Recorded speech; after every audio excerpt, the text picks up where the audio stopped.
नहीं मामा मेरा कहना मानो यदि आप थोड़ा देर और बर्दाश्त करोगे ये सामने वाले जंगल जो है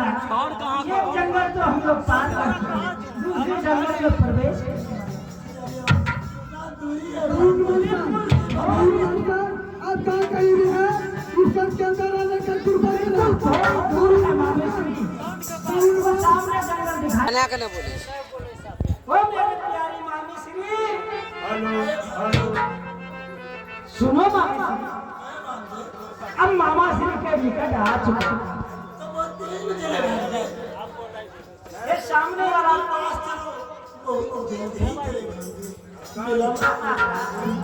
क्योंकि आप कई दिनों से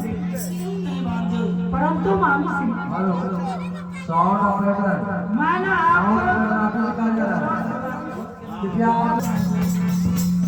मैंने मामा श्री का बिना आदेश अनुसार आपको उनके निकट ले जा रहा हूं।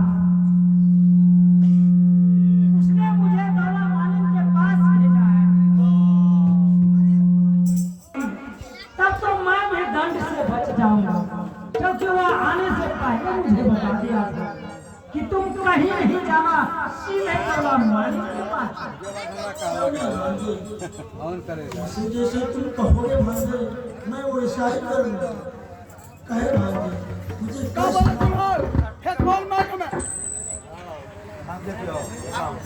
पुरान फिल्म रिया